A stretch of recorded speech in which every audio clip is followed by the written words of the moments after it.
your podcast app. You see there's a discourse happening. Is this book a masterpiece or problematic? One's a lifelong diehard fan, the other's a first-time reader. Both are really smart and funny and attractive. Sweet Valley, Sweet Valley, titans and hierarchy. Sweet Valley, Sweet Valley, relentless focus on their bodies. Sweet Valley, Sweet Valley, what do they mean by all American? Sweet Valley, Sweet Valley, no sex, just titillation.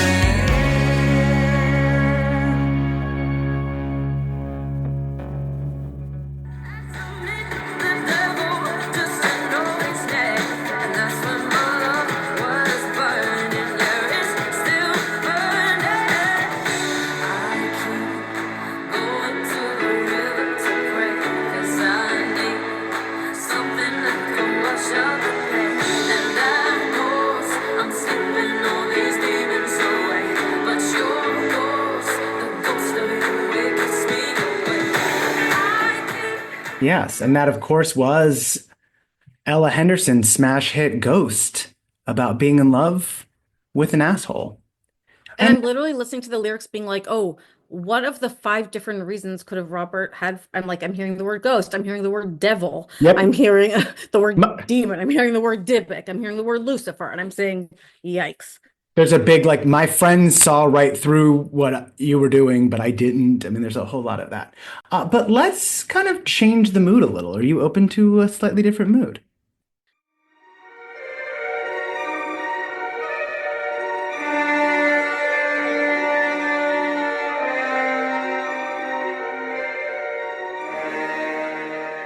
Do you want to talk You about said the there was a song? third.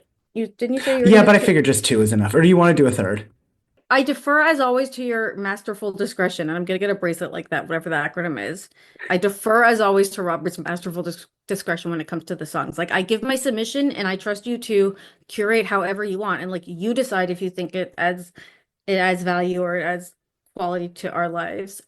I That's mean, a lot of that's pressure. why you're masterful. One of the many reasons. Well, you can decide whether you cut this or not. How about that? Okay. God forbid you take a stand, Robert. God forbid you own your decision. I wouldn't. All my demon spirits, I need you the most. I'm in love with your ghost. I'm in love with your ghost. The number of songs that are about being in love with This someone's book. ghost This and book. and talking about death. I mean, the number of songs that ripped off this book. Far more than Wow. one. That was, of course, the Indigo Girls and their smash hit, Ghost. The fact that you had the absolute nerve to consider not sharing when your share was Indigo Girls, I'm just now scared of what else have I missed. Mhm. Like if we were going to go down that universe where you wouldn't have played that, wow, what other situations has there been where you've been holding back? Robert, please, like, you got to trust yourself. You have masterful discretion. I do indeed. Hi, how are you? Well, I'm good. Okay. That's all How I'm are you? getting. I'm I good. want to say something, Say you. it. and it's about you. Like I know you usually think it's gonna be, this time it is.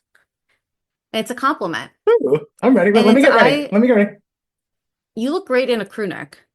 And I need you to take that in. You look great in a crew neck, and you look great in a crew neck sweatshirt. You know, I'm a sweatshirt girl. I love Yeah. sweatshirts, so I'm obviously biased. It's a great look for you. That's really kind. I love a crew neck. I own 2 crew neck sweatshirts. They are both like basically novelty sweatshirts about television shows I love. So You need more. I don't care if they're about something or if they're just about being a sweatshirt and they don't have some sort of funny joke. That's also fine. about being a sweatshirt is funny. But you need more. Okay. All right. Well, let's say it's Sweet Valley High, number 64, The Ghost, God Help Us, of God Help Us, Tricia, God Help Us, Martin, also known as The Ghost of Tricia Martin, the book we have been dreading. And I remember once in grad school, my advisor started a class by being like, today, like he's like, the thing we're going to talk about today, there's a lot of pain. It's painful because it's so bad and so terrible and so stupid. It was structuralism, linguistic structuralism. Like he Sure. hates it so much that he was just like, just he goes, the word he I think he just like wrote on the blackboard like pain because he's like the pain that we're going to experience of like, and this book, for me, there are so many strawlings and so many, Sure.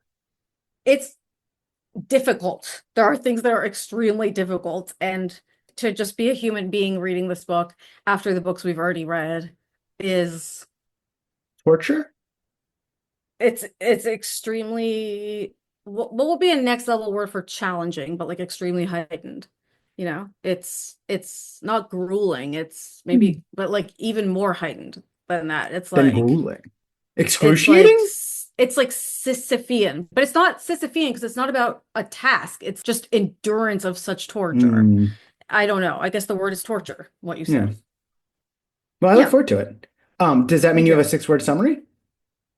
My six Oh, word sweet. summary is cute guys can get away with anything. I'm so with you in spirit, but I need to contest one part of it lovingly, which is I would change cute to not even cute guys. Which Who are about you to, talking about? well, I'm talking about it's a purposefully If you're talking about capacious. Steven, I I'm think talking about Steven, Steven and Keith okay, and Keith is a Ned. separate, okay, Keith and Ned are hot, I think, in my mind. That's Keith and Ned. But Steven for me is, What's it Steven's conventionally ugly to attractive? me. Yeah, that's where we agree. You know what? Add the word conventionally. Conventionally attractive guys can get away with anything. Yeah, This whole book is literally. just like a don't worry. If you're a creep, if you're an asshole, if you're a weirdo, if you're insufferable, as long as you're cute, you'll get away with it. And more. Not only get away with it to where other people are apologizing to you for being abusive.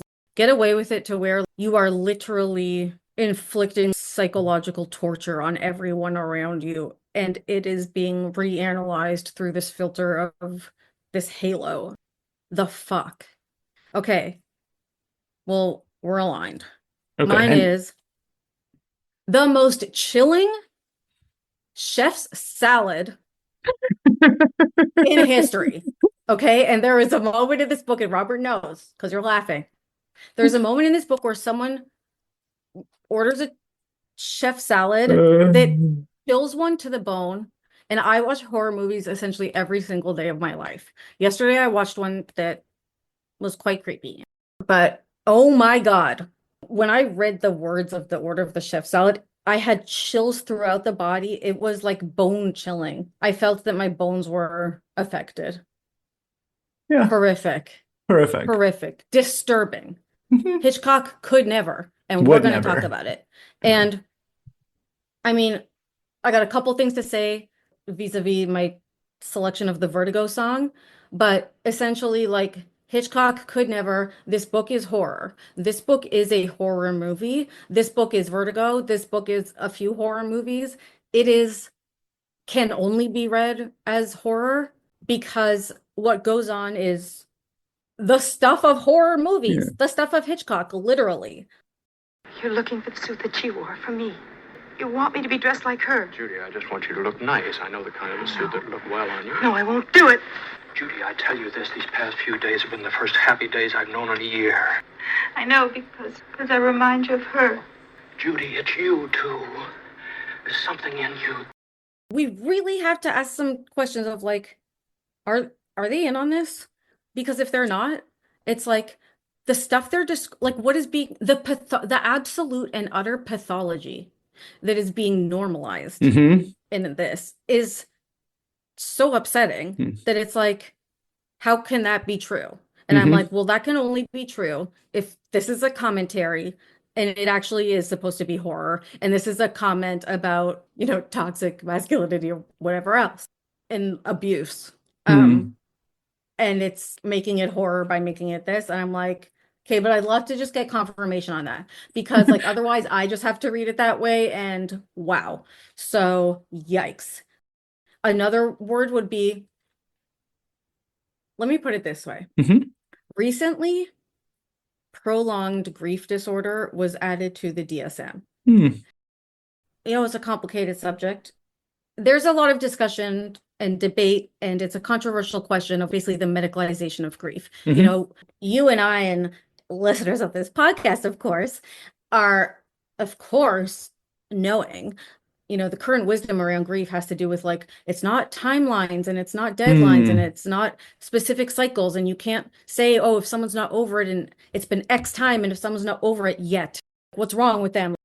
We don't think that way anymore. Grief doesn't necessarily end, the intensity will evolve and most people are basically able to build functional lives around it. But I think that is part of the key of what the sort of medicalized definition is now, is that, how much is this impacting your Hmm. ability to function and so on. Whatever. There's debate over whether this is good or bad. I don't Of have course. the answer. But reading this book, I'm like, you know what?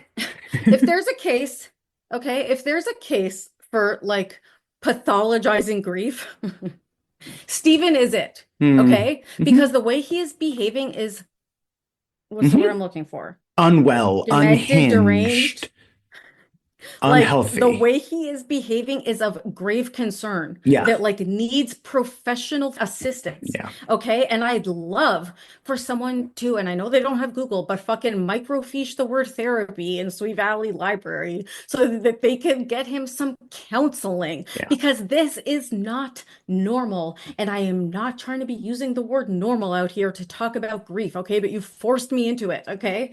This isn't fucking normal. No. Yeah. Thank you for Like taking a he needs stand. help. Yeah. He needs help. As I hear that, I wonder to what extent is grief just the specific channel that his psychoses are taking? Um, like he's a demon monster who needs help. Yeah, he happens to be grieving. Yeah, I think that's how No, I would he's a understand it. demon. Okay, that would be a six-word review. Demon who happens to also be grieving. Yeah. So that's the way that we've sort of been exposed to his demonism, which is why, since we're so compassionate towards grievers, it has, we've been very much wanting to see it, be seeing the lens of compassion towards his grief. But it's hard. It's hard. Yeah, ugh. It really strains the limits of one's Ugh. compassion, patience, time, and openness. Valid. Um, Okay, the cliffhanger. what's the cliffhanger is just Stephen Not sees Do we have to explain who Stephen is? Stephen is the The twins' Antichrist. brother. He's the Oh. like, if you're just joining us now, Stephen Wakefield is the college age, even though he's never at college, he's always at home. We'll get into it. Boy who is the brother older of the Sweet Valley twin girls, Jessica and Elizabeth. He happens to be inhabited by a Yiddish demon known as a Malignant. Dybbuk. Take your pick, demon. But it's hereditary because his father is Lucifer, who's Ned Wakefield, who happens to be also his bio dad, but we'll get into that. And so He has a dead girlfriend. he is currently dating Kara, who is a high school junior who is very good friends with Jess. But some amount of time ago, of course, time doesn't really exist in these books, so it's really hard to tell. He had a very, very, very serious girlfriend. They would probably call it some months. I was thinking some months. Yeah. Who some months ago died. What's funny is that by the time we get to the end of the series, we're just gonna be talking like them, because it's gonna Yep. we're just gonna be like saying some months, because it's like gonna have fucked Been our some brains months, so bad yeah. that we just think that's normal. Okay, sorry, Yeah. go ahead. I'm gonna mute myself. He's dating Kara pretty seriously. He previously had a very, very serious girlfriend, Tricia Martin. She died. It was very hard for him. It was very hard for all of us. And we've already been exposed to his grieving process a couple of times. And at the cliffhanger of the last book, he was shopping, of course, in Unique Boutique. He comes across Andrea, a young woman who is the spitting image, according to him, of Tricia Martin. We get some triangulation that brings that into question, and we'll get into that in a bit. The spitting image of Tricia Martin, he immediately asks Andrea out on a date. And that's kind of the cliffhanger is, will Andrea come between Steven and Kara? And the answer is conventionally attractive guys can get away with anything. So no. Yeah. And like, again, in case you're just joining us now, not only have we been exposed to his grieving process, but like specifically, we've been exposed to him mistreating his extremely patient, loving, and very much understands that Trisha will always be part of his memory and life. And like, that's important to keep alive for him. And she's been very much supportive of that. And he, throughout all this time, has gone through periods where he has mistreated her so terribly. And it's really a really, really troubling pattern. And the most troubling part about it is that every time, and we can honestly count 4 or 5 like specific books or specific major incidents that he treated her terribly. And every single time, there's never been one, not one, even just 2 sentence conversation between him and either Kara, him and himself, him and a parent, him and one of the twins that involves him actually learning something, taking actual accountability, displaying any sort of growth or commitment to change in behavior. It's always just like Kara, of course, stands by him the whole time and she hopes he'll come back to her. And then the twins are like, I hope he comes back to you. And then he does, and everyone celebrates. And she's like, I'm the luckiest girl in the world. Like, she's a fucking emotionally abused person. And this is a problem. Yeah. And it's a cycle that no one seems interested in kind of breaking the chains of. And we're getting so excited because he's hang gliding and he's so distracted that Oh my he God. flies into a fucking the what Ground. ground and like smashes himself. And we're like, yay, he couldn't possibly survive. Finally, we'll experience some relief. No. Finally, we'll experience some sweet relief. Who could survive this but an actual literal demon? Who could survive this but a supernatural Evil. entity? Yeah. Okay? Yeah. Horror. It's horror. Yeah, so that's the plot too, I guess. Literally, we just told you the plot. He goes out with this girl who he thinks is Trisha. He behaves psychotic. He like forces her to order chef salad and wear her hair like Trisha. She's like, He treats Carol like shit the whole book. He goes hang gliding to quote unquote distract himself, smashes himself into the ground, unfortunately survives. Andrea's like, yeah, you're annoying. You think I'm your dead girlfriend. I found someone better. Bye. And then Kara's like, Steven, but I'm still here and please will you take me back? And he's like, fine. And they're like, wow, Kara, you're the luckiest girl in the world. Unreal. Right? Meanwhile, Jess, in like a very light B plot, has fallen for this guy that she's not even sure if he's cute or not, but he plays the guitar.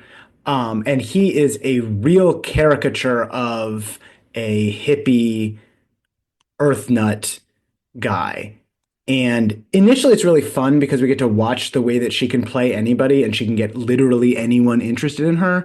But he just becomes insufferable. And they date and then they stop dating. And also, meanwhile, there's trouble at home. The Wakefields are really, really going through it. And we witness like probably 12 identical fights. And the cause of almost all of them is that Ned is just a complete fucking asshole. And he treats her poorly. He's a jerk.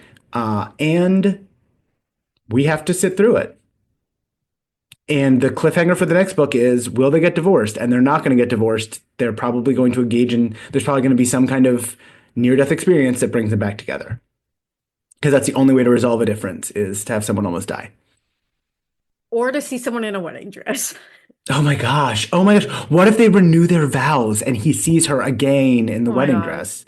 That'd That could be be cute, nice. actually, but even though he's a demon, so no. Yeah, so he is Lucifer, of course. It is hereditary.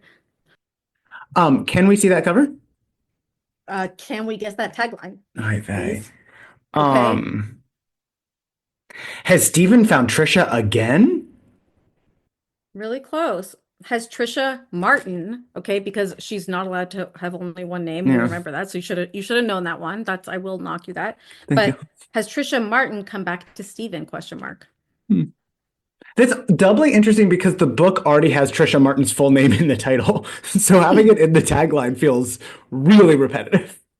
Tricia Martin has Tricia Martin disease, which is not cancer, the disease she died from. Yeah, leukemia. But is the disease of when your name has to always be first and last name. And just to remind the listeners, we talked about that previously, the symbolic reasons for that. If we need to remind everyone, Nope. they should go back to the other book. But okay, and on the back, And on the back, doppelganger, ... mirror image. ... Okay. Okay, they went with the English rather than the German, but that's fine. Great. Well, God, we love a ghostly twin, don't we? It's been a while since we've talked about ghost twins. used to be your favorite topic, ghostly It's doubles. Yeah, it's not there anymore. Okay, the cover. I just have to show you. Okay. Why is this such a big deal? This is Stephen clutching Andrea, It's who just her has look. her hair down. I mean, does she look like Michael Jackson? What does she look like?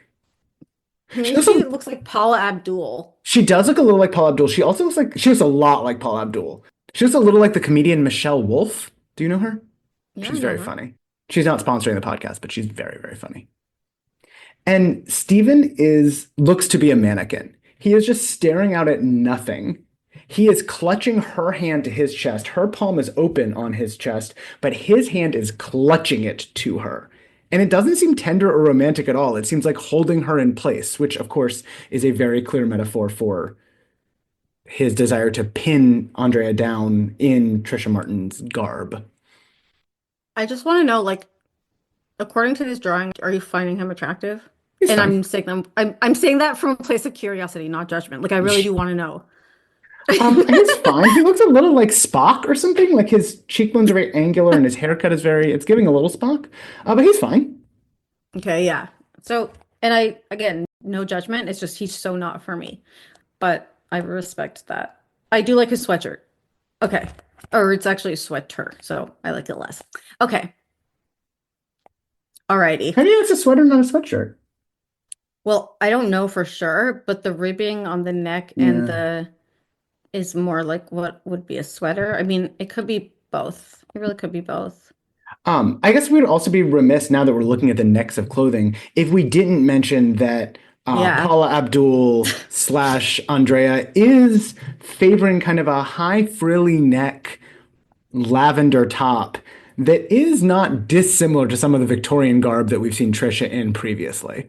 So This is the garb that she is favoring. This is the garb that she is favoring. Yes, and it's the top. It's kind of like would be a mock neck, but it does this frilly. But then also, I don't know if you can see this, Robert, but her sleeve. Mhm. She's wearing a blouse. Mhm. The sleeve Mhm. has almost, it feels like a metallic or ribbon threading Mhm. sort of dispersed through it, and it's like semi-sheer. Mhm. It's just a level of detail that we've not seen on previous blouses. I've not seen something like this. I'm just saying, plus the frilly neck, I mean, It's he went something. there.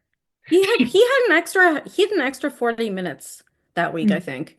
Because Well, plus the detail on the ribbon. I mean, it's I don't like him and I don't necessarily like her look, but it's well done. Like also his arm and his hand is looking good. It's a well done from a perspective of artistry, I feel. great. I don't know why his eyes are blue. Okay, probably to match the sweater, but no, his eyes are supposed to be brown. I think, right? His eyes don't look blue on my cover. They look, if anything, but gray. what are you looking at? Show me. You're looking on a computer. I'm looking on a book. Yeah, I'm not saying I'm not Who looking on a like computer. on the question of color, I think the actual color of the actual original book should be trusted more than what's going on a screen. Plus, now I'm zooming in with my phone, which is what I should have done before. Yeah, thank you. And I'm when gonna you take a picture, send it to you. Okay. You did promise to be a mommy move along, and Yeah, and I'll do that how I see fit. Okay? Yeah, But okay. being by move along also means I'm in charge. Yeah, It's yeah, something I hate to be. yeah. That is Hold hard on, for I just you. have to text you this picture Yeah. so you can see. Jesse, It's so but flirty. well, she's really laughing, listeners. You may I'm not laughing be. because it's so blurry. Because It's a picture of nothing, listeners. This looks exactly like my book. it's This a is a picture picture of of my nothing. ceiling. It's a. Oh my God. Okay, let's get to it. Jessica, Elizabeth muttered under her breath as she hunted through her makeup drawer in the bathroom for her new eyeliner. When she couldn't find it, she slammed the drawer closed and opened her twin sister's drawer on the other side of the sink. There, in plain view, was the eyeliner. Elizabeth shook her head as she uncapped it. Oops, I forgot to tell you I borrowed that, Jessica apologized, strolling into the bathroom from her bedroom. She perched on the counter next to Elizabeth. Going out with Todd tonight? How did you ever guess? I guess it's just my natural brilliance. The two sisters caught each other's eye in the mirror. Together, they made a perfect pair of California girls. Does this drive your boat in any way? Barely. I'll just tell you what I have. Number Yeah. one, the first, like the fact that they caught each other's eye in the mirror and whatever, and they're sort of talking through that while they put on their makeup. I wrote communicating through the mirror like the old days. Hmm. Because remember the first couple of books, it was always like starts with them talking to each other through their reflection, and we made a lot of hay over that. Boy, did we. The fact the fact that the back tagline is a mirror image made me also feel like, okay, they're starting the book by specifically with the tagline and with the intro, sort of drawing our attention to the parallel question of like being identical twins and being an Andrea Tricia, a living Mhm. person who looks like someone else or doppelganger or whatever. It does the usual boilerplate thing of like, okay, they look the same on the outside, but they were the opposite on the inside, whatever, right? But I felt like they added an extra little bow on it here to sort of Mhm. summarize in case you're missing it, that felt like, okay, it's on the nose. It goes, they were identical, but that's where it ended. On the inside, they're complete opposites. It does the paragraphs, right, about how they're different. But then it goes back to it again at the end of the paragraph where it goes, so, as identical as the twins seemed at first glance, they really were quite different. And that feels really quite redundant or like, yeah, I get it, I'm not dumb kind of thing. Like I just read what you told me. But so it feels like they're saying like, so remember that people can sometimes look the same but be different. And no People one should would be know that remembering better. that. Later on, it comes up again, and it's like, no one would know better than Elizabeth that you can look the Yeah. same and be different. And it's like, yeah, no one thinks that, whatever. One thing I want to say is, for the most part, throughout this book, I was so pleased to see the stance Liz took with regard to Stephen's behavior because no, No, Robert is, for the listeners, sort of making the head go wobble wobble, saying, I'm not so sure if this is just, true, is I'm how I interpret that. I'm just like Maybe kind of I'm wrong. That's listening how and spending all of my energy controlling my eyebrows so I can't sort of control any other part of my undermining. body. Yeah, so the head is sort of bobbling like a sort of a bobblehead, I guess we could call it. Anyway, so I thought Liz was good because she kept saying to Stephen, Stephen, what you're doing is not okay. Hmm. Like you are cheating on Kara. You are thinking this girl's Trisha when she isn't. You are not acknowledging the harm you're doing. You're putting me in the middle and I don't want to lie for you. And like you're making it my business when I have to like tell Hmm. Kara I don't know where you are or whatever.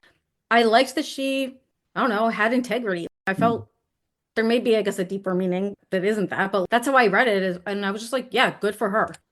My only wobble-headed was like, did she do enough? But like, what can she do? She's not going to tell Kara he's seeing someone else.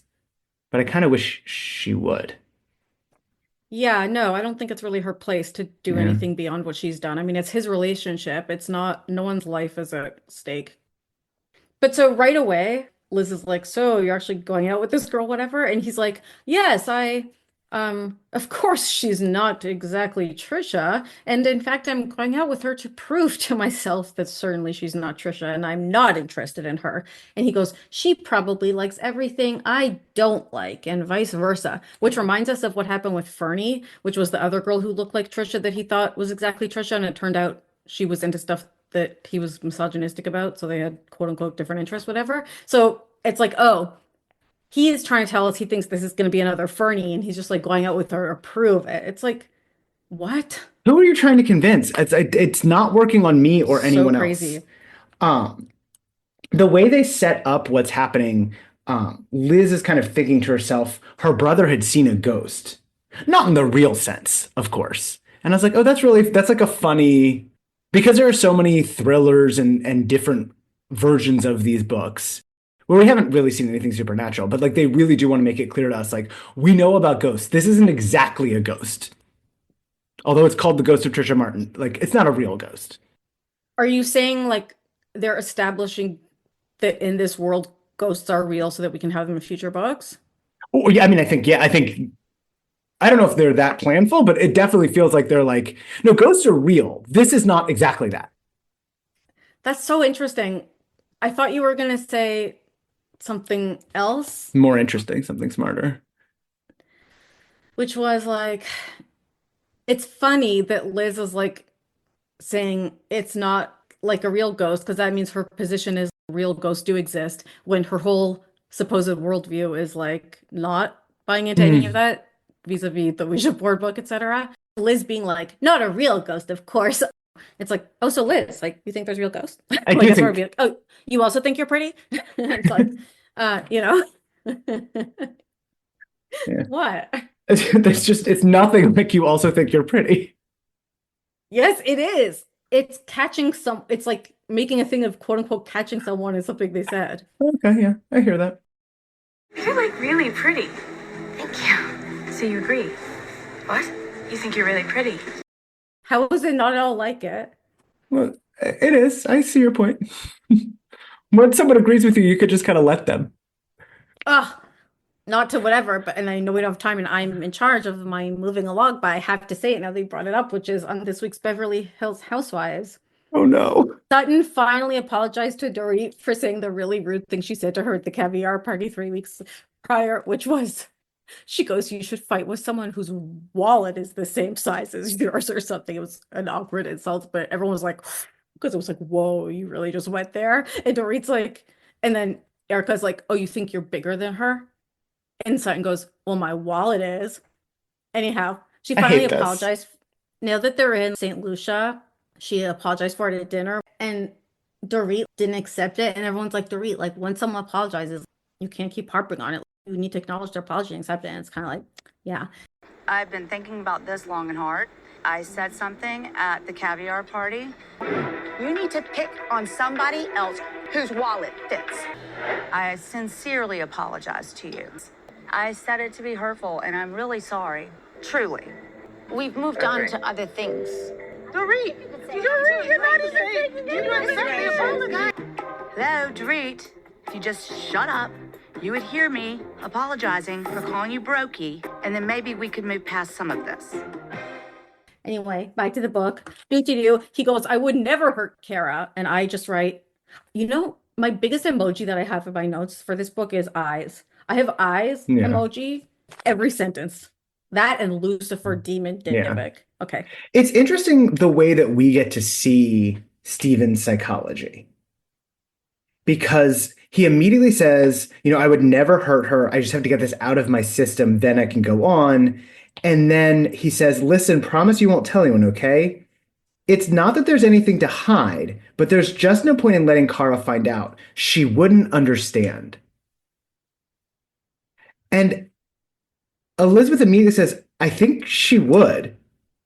If you really mean it when you say you only want to see Andrea once, I think Kara would understand. She knows how much you loved Tricia.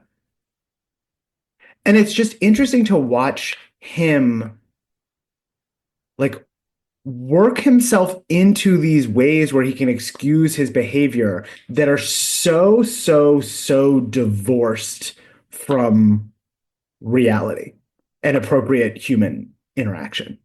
Mm-hmm. Mm-hmm. You say you don't want to hurt her, but no one can know. Kara certainly can't know because she won't understand, meaning she will be hurt by it. So you do know that she's going to be hurt by it, but you say you would never hurt her. But when Liz says she would understand if you're actually doing what you say you're doing, he basically just kind of lets it. He doesn't have a rebuttal because he's just wrong and he won't engage or listen or grow. And I've had conversations with people who don't listen to what you're saying, and it is really, really, really frustrating. And let's keep moving.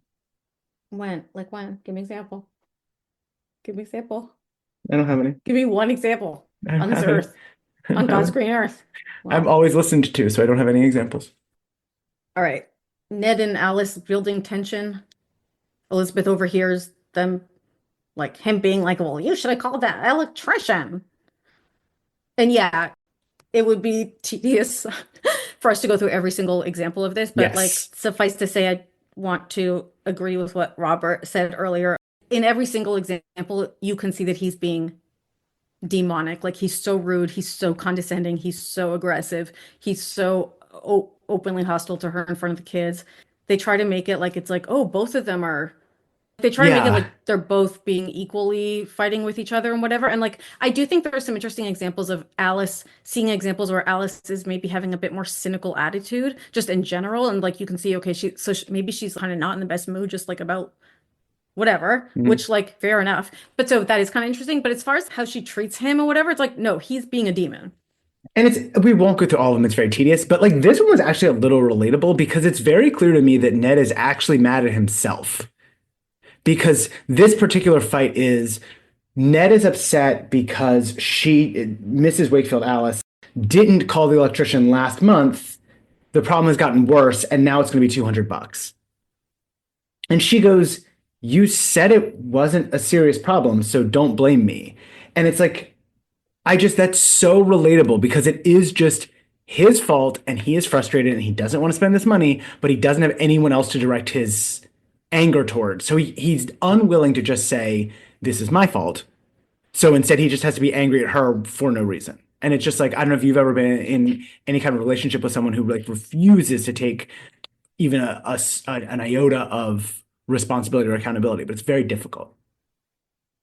Yeah, and so I love to, instead of taking, and I'm just talking hypothetical, sort Mhm. of bait from a passive aggressive interlocutor, not saying what they mean for, God forbid, once in their life, but rather just sort of poking, kind of waiting for a volcano to explode. Erupt. I am not interested in such things.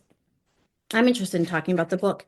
And what I interpret, okay, is that with Ned being wrong and blaming her, it just shows how this is being modeled in the home, that like men not taking accountability and then blaming women, and then that being reanalyzed or interpreted as an equal parts Hmm. conflict and equal parts to blame. That's what's going on with the parents, and that's how everyone, including Stephen and Kara, interprets what's going on with Stephen and Kara. It's like, oh, so he treats her like shit, he treats her like shit, he never takes accountability once in his life. They get back together and they're both whatever. Yeah. Like, It's like they're both getting over things. They're both accepting each yeah. other. Chapter 2 is he meets Andrea. I don't know if you noticed. Where? In Pacific Shores, the place where people take secret dates, because Jessica went there on Two Boy Weekend with Boy Two, whatever his name was. What was it? I'll never know, and I don't care. Okay. I mean, we have to read the chef salad moment, right? We do. I do want to. There's several moments in the text where they talk about the way that Stephen looks at Andrea, and it is very consumption based. The first time, it's he devoured her with his eyes, and now he's drinking in each detail of her face. And it does just feel. I mean, this is a horror novel, as you astutely pointed out. And also his mental state. There's different points where it has signals, like even the fact that the chapter starts, he wiped his forehead with the back of his hand. His mind was racing with a million different things. It's like, okay, so he's sweating and his mind is racing. He's agitated or he's activated. Like this isn't a sort of regular, something's off here. And I think later it talks about him pacing and picking things up and putting things down. And I wondered, manic state, question mark, at some point. So yeah. And at this point in the text, we are led to believe that she is the mirror image of Tricia. So at this point, it is kind of like, oh, I'm really curious about this. Like, she's wearing a green blouse with a lace collar, which is very similar to what Trisha would wear. Like, it is like, oh, wow, like she really must be. And it's not until much, much later that we get any kind of different narrative that might shed a little more light on this. And it's reinforced by, like in the previous book, she was introduced by the people who saw her as that, because initially Caroline Pierce was like, I saw someone who, so Caroline Pierce set it up by saying she looks just like her in a way that's going to be important enough that that this has some sort of purchase, whatever, but then also then when Liz and Stephen saw her, I think they both reacted that way. I think Liz also initially Yeah, I think she did. We can go back. I don't know, but so it's not, but yeah. Yeah, So the reader at this point would have no reason to think otherwise. exactly. But this is like the first moment of conventionally attractive guys can get away with anything, because so he shows up. I think he's a little late, and she says, no, I was a little early. He's acting weirdly enough that she's like, wait, we need to think about what Andrea sounds like. Are you all right? Sure, I'm fine, the demon said. You look nice. Thanks. Then no further conversation. Then Stephen leans forward and goes, listen, do you like walking on the beach? Which fundamentally, almost everyone does.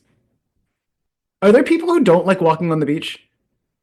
Also, they live in Sweet Valley. All anyone does is walk on the beach. This is their big bonding moment.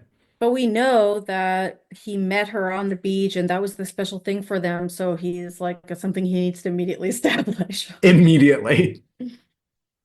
And I like Andrea because she goes, sure. Doesn't everyone? And he goes, I knew you would. I feel like I already know you so well. How could you? We just met. It doesn't seem that way to me. That's so sweet, she murmured. Is it sweet? Is anything about that sweet?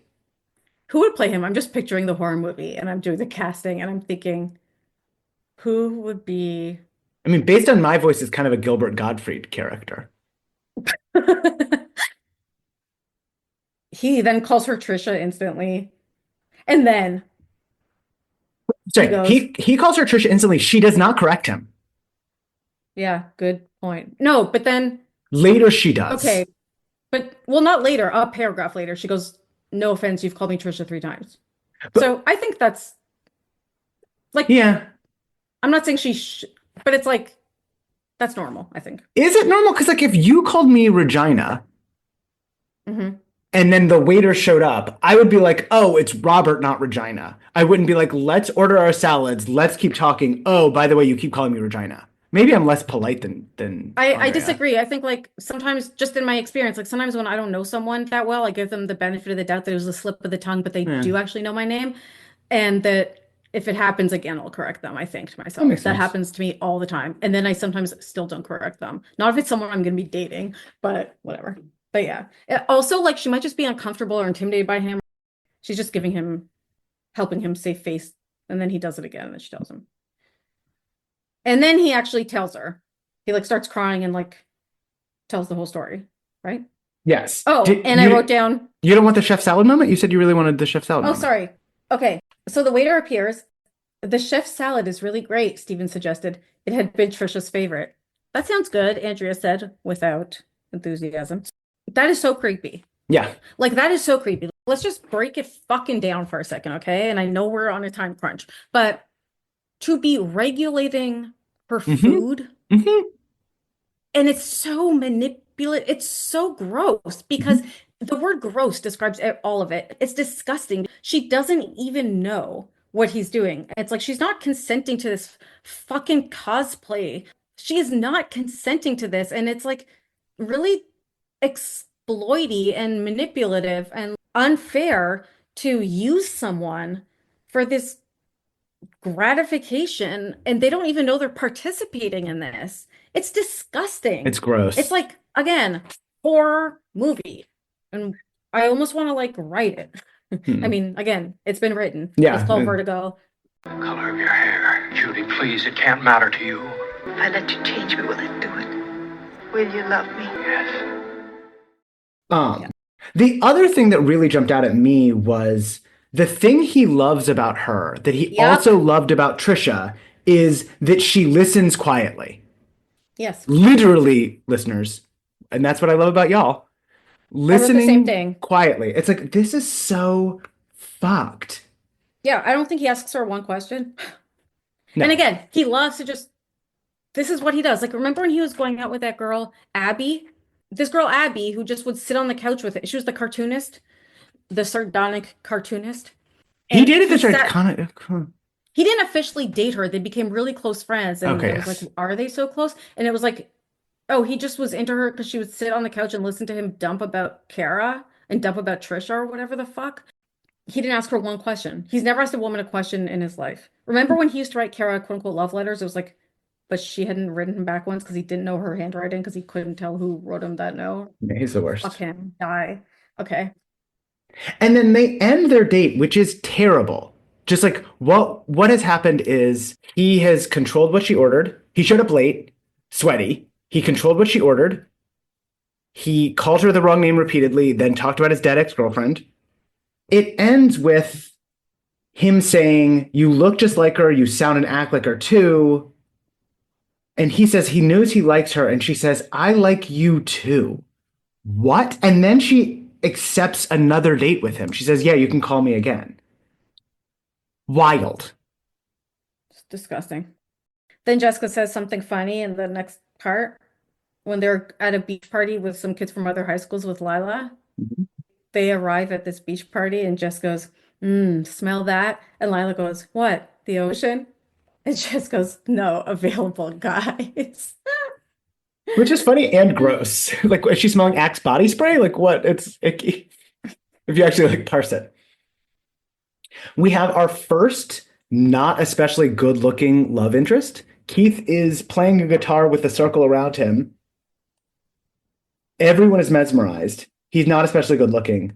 Don't worry, he still has an athletic build under his sloppy clothes, and it turns out once you see him from different angles, he is attractive. But this is Keith, a do-gooder who's really into ecology and world peace, stuff like that. And she's initially drawn to him because she, and I quote, felt a playful urge to test her charms. And I just love it so, so much. I love that also, the idea that she's interested in the challenge.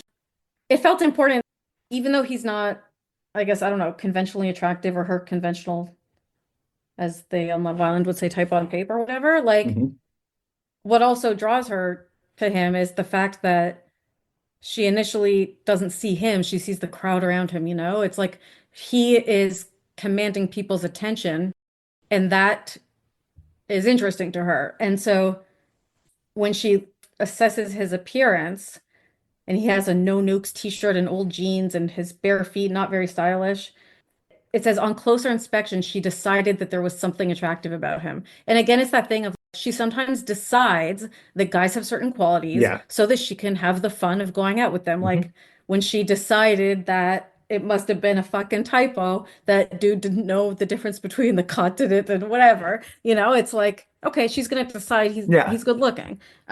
When she decided that even though he doesn't have a car and seems like he might be 15, he's going to be old enough to date. She's just going to decide. Right. Yeah. And it says she's noticing that he's not very stylish, Jessica thought, but she could see he had an athletic build under his sloppy clothes. And I had to remember our friend from college, Jordan Carney, it reminded me of something she used to say, which was, which made me laugh, which was, it's not the clothes on the guy that matters. It's the body under the clothes that matters. So she's lucky she's hot, you know? That really works for her. Lots of people, you know, can't just have that as their rule. She's like, what was your song about? He's like, industrial giants and how bad they are, and you probably wouldn't even like it because you're just a friggin'. He has the usual misogyny of guys that are supposed to be smart or deep, I don't know, interested in the world or whatever, are always misogynistic. So there's that. But she plays him so well. I bet I would like your song if I could hear it again. For real? For real. It's not the kind of thing you hear on the radio. That stuff is so superficial. It's just like she immediately knows exactly what to say to get him. And I'm just like, you are such a brilliant young woman. Yep. What about the serial killer Definitely very moment sick. where Steven takes out a picture from his wallet that is Tricia Martin and rubs his thumb over it and says, I can't believe I found you again in a very, very creepy voice. I mean, horror show. I did write that down, and that's where I wrote PGD question mark, prolonged grief disorder. Sure. And yeah, she's exactly like Trisha, pacing. That's where I wrote mania question mark is beginning of chapter 3. He does the hang gliding. We get more fight. I mean, I have nothing. We have more fights between the Wakefields. Another one in which he is such a misogynistic asshole. Narcissist. Did Yeah, you I clock don't that think this is such a sad moment for me? So they're having this fight and it's about how they had plans, but Alice has to work. And Ned is like, am I so insignificant that our plans don't carry any weight at all? And Jess notices that Alice is trembling a little. And then Elizabeth goes, Mom, do you think you could reschedule? And it's just so sad to me that like Liz is stepping in as the marital counselor for her parents. It's just like so sad. All I am gonna say is tip of iceberg. You are seeing tip of iceberg on that. Okay. I am Yeah. nervous about what lays neath the Yeah. circus. Had a stroke. It is super sad. Yeah, Ned is disgusting. He's a fucking little brat bitch. I don't know what else to say. He's disgusting. Those are the only words for it. Do I have any? I don't have anything in chapter 4. I mean, I have like Steven's a monster. Yeah, he basically tells Kara he's surprising her, doesn't tell her where they're going. So she's wearing fancy sandals, but he takes her on a hike in the mountains or whatever the fuck. And then he thinks misogynistic thoughts about how she's too bubbly and stupid. And then he just talks about himself and like doesn't follow up or ask her any questions about her life and like decides that she's a dumb bitch. And then like she goes home crying and apologizing. Mm-hmm. Sometimes he wondered if Kara was a little too immature for him. And it's like, go fuck yourself. Then stop dating high school girls is always an option. Disgusting. I do love that Jess is out canvassing with Keith, passing out these like eco flyers. And she doesn't care and has a bad experience with a guy who thinks she's asking for money. And then she's just like, I gotta get rid of these. And so she just like stuffs multiple in the same mailbox. It's like, work smarter, baby. Yeah, and also it's like she probably was knowing that the flyers are about recycling. She probably is knowing that what we now know is that consumer level recycling. First of all, recycling is a scam. It's from the oil companies and it isn't anything. But also like consumer behavior modification for recycling doesn't move a needle and they should be focusing on corporations if you're going to care about that. Yeah. Okay. Poor Kara. She suggests a Bondathon where they rent all the James Bond movies. I was like, you're so sweet. And it's like, yeah, she just keeps brutal. And we get a moment where I was like, oh my gosh, Steven is so mature because he goes, listen, I'm sorry I've been such a grouch today. And I was like, oh, that's really beautiful. I guess I'm just thinking about my paper. You know, it's about 75% of my grade in that course. It has to be good. And I was like, oh no, he's a manipulative asshole. He's pretending to be apologizing because he's in a grumpy mood because of his paper, but he's not in a grumpy mood because of his paper. He's fine on his paper. It has to do with the fact that he's cheating on her. He literally does this every time. Never forget his seasonal allergies. How Never could we? forget the seasonal allergies. He's never had I can't. He's getting a shot on Monday. No, it's actually infuriating, okay? Because it's like you're literally saying there's no standards for human behavior, like for this person. He can do any harm he wants and okay. Unconscionable.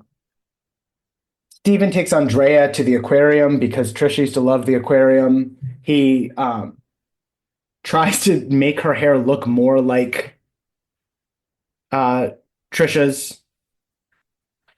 I mean, my scrawling. And again, it's like, how about fucking consent? He's literally regulating her food, regulating her body with his hands. He doesn't ask for permission.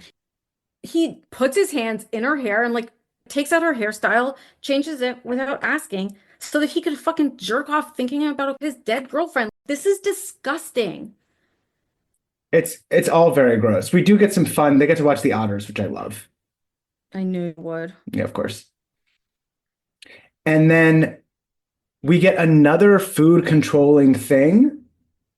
I love Andrea. She's like, let's get dessert first. Whimsy. We call that whimsy. We do. She's a manic pixie dream girl ghost.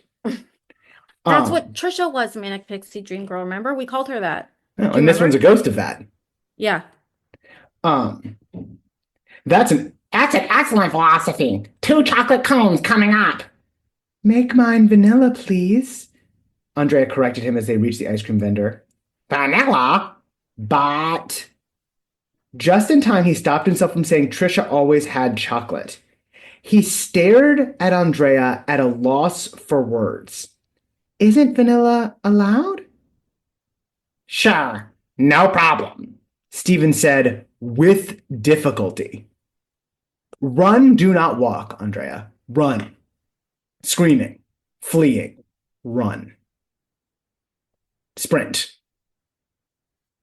I know we gotta get through it, but I do need to just pause on this one. Like, that is, in particular, the line that he had to stop himself from saying. So he just stopped himself from saying, but Trisha always had chocolate. The implication of that strikes me because it's like, it's saying not only is he now at a level of delusion to where he's coercing her to make choices that are going to make her resemble more Trisha. He's now at a level of fantasy and delusion to where he actually cannot accommodate any dissonance. Yes. It's not just that he's having a preference for her looking like Trisha. It's that when she gets the vanilla stuff chocolate, it's actually making a cognitive fucking glitch. That's how far gone he is. This is so dark. It's terrible. Ugh. Okay. We get Stephen mentioning how he wants to hang glide, which obviously is the site of another fight between Alice and Ned. Ned kind of, I do think that Ned needs therapy, is a demon. He seems kind of depressed. Like, He is. he like, okay. Just the way he talks about like Stephen doing this hang gliding, and Alice is like, it's really risky. And Ned is kind of like, well, he's young. He doesn't have anything tying him down. He can die and it'll be fine. Kind of jealously.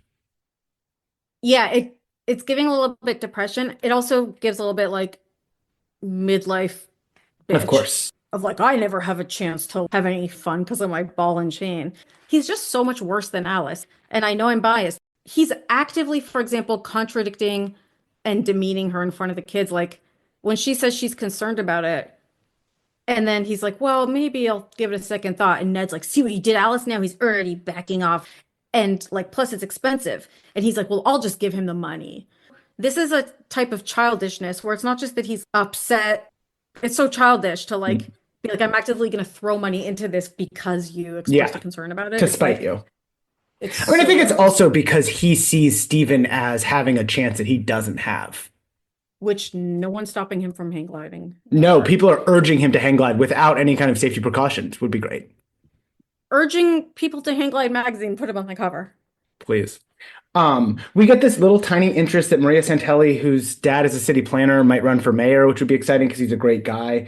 There are some funny moments from Jess while she is still kind of playing along with Keith and going along on his eco activities or whatever. Like, I laughed when he's like, let's go to Whole Earth Cafe.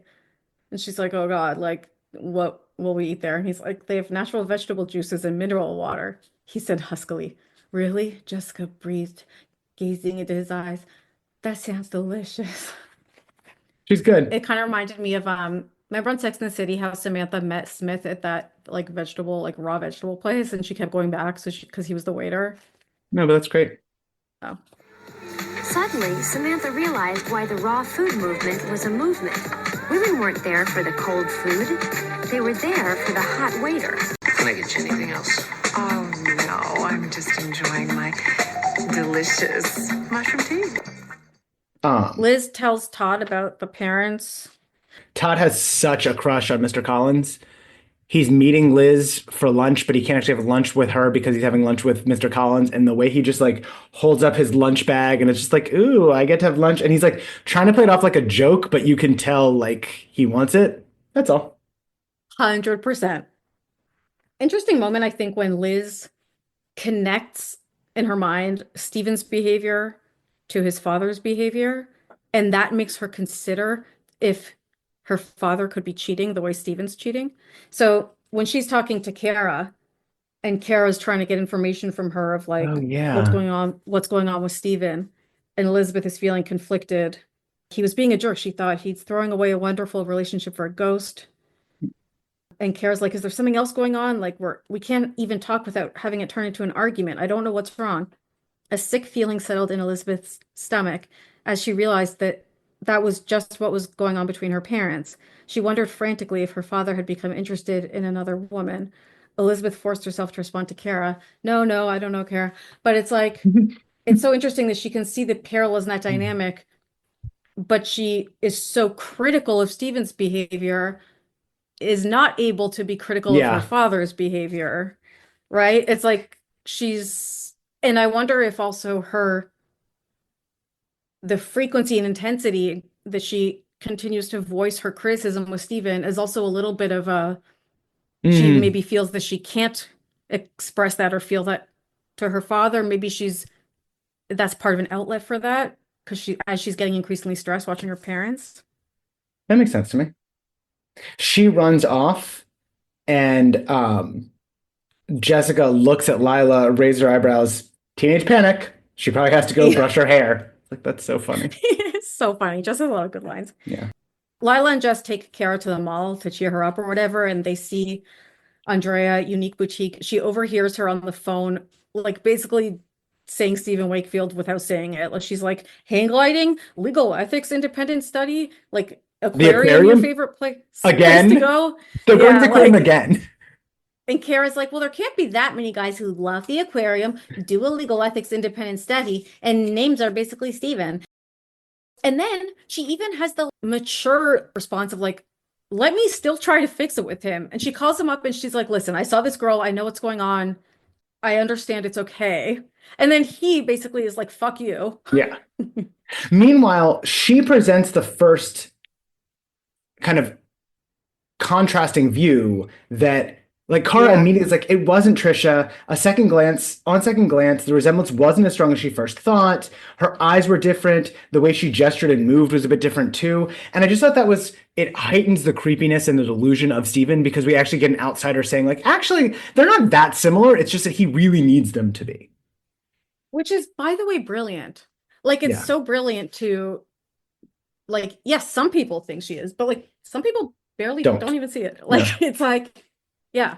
So he calls Kara possessive. They're screaming and yelling. It's just awful. I write "Die Stephen Die" in huge letters.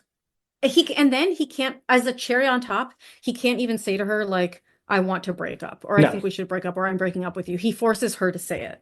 It's like he's a monster. He's disgusting. Okay, Ned midlife bullshit. I wrote. Yeah, Ned's like jealous of Keith because Keith, who's the eco guy, like has convictions and has sat in front of a weapons plant and tried to do good things. And he's like, I've never done anything good in my life.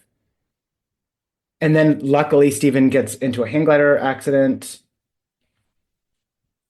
He's at the hospital. He's in a brief coma, not a long coma, don't worry. And Jessica calls Kara to see if she wants to go to the hospital. And Kara says over and over again this phrase, "He doesn't want me, Jessica." She says it 3 times. He doesn't want me. He doesn't want me. And to me, as a budding kind of scholar of language, it was just really interesting because I would say he doesn't want me there. Mm-hmm. He doesn't want me to come. He doesn't want me to show up. But she is tapping into this idea that she is unwanted. And I thought that was just like a really interesting kind of slip. The slippage between like whether he wants her there or not and the fact that like she is unwanted. He doesn't want me. And I was like, oh, that's so sad. Yeah, it is. It's brutal to watch. We have literally 3 minutes. Yeah, we get a woman So, doctor, Dr. Nichols, woman doctor. Very exciting. woman doctor, exclamation point. Stephen unfortunately is waking up.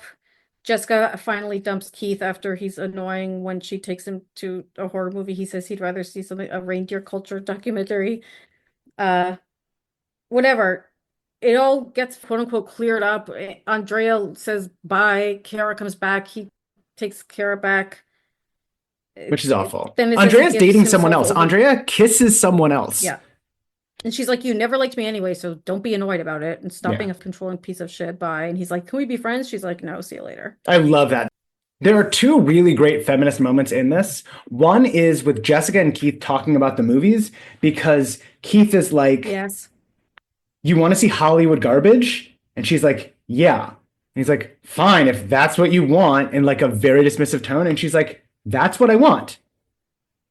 So she's like very firm and very clear and like, this is what I want. And then I love when Steven is like, oh, could we still be friends? And Andrea just says, I don't think that would work out, Steve. I hope you get well soon. And then just walks away. I'm like, yes.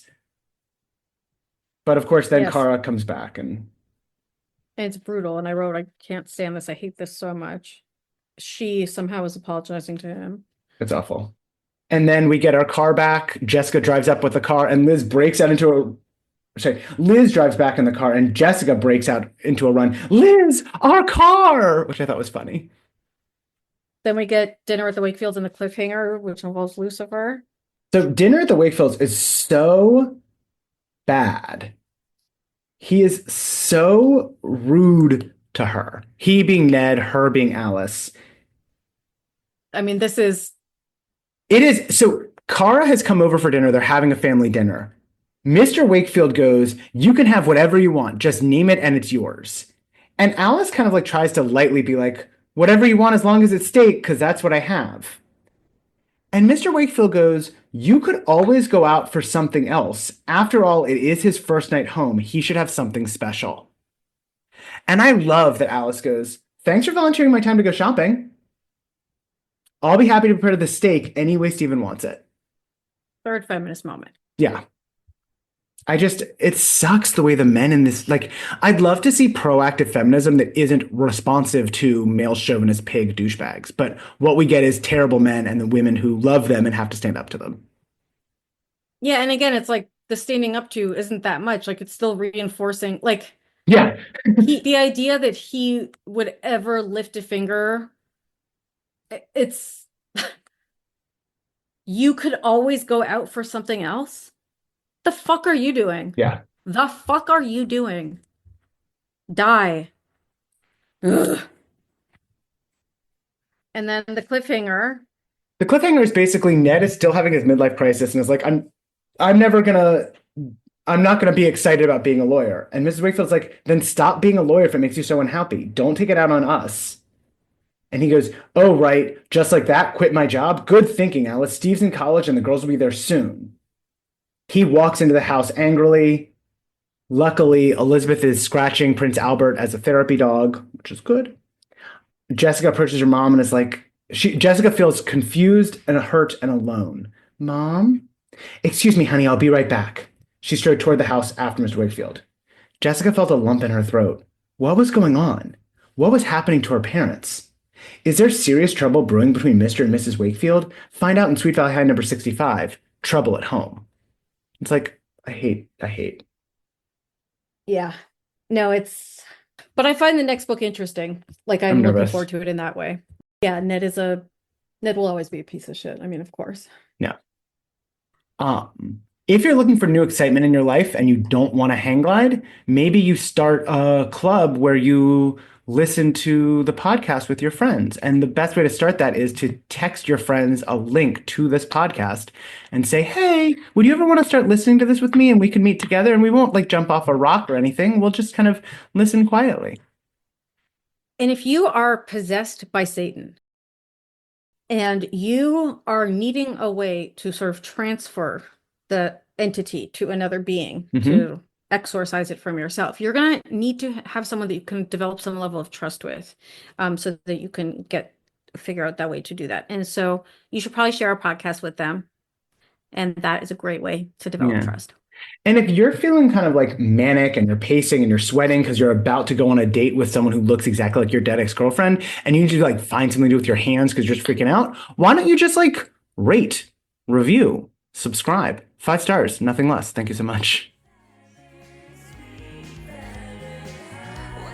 Thanks for listening to Sweet Valley Hive, hosted by Robert Marks and Rebecca Pardo. For more, check out our Instagram at Sweet Valley Hive. Theme song by Yessie and artwork by Elliot Carroll.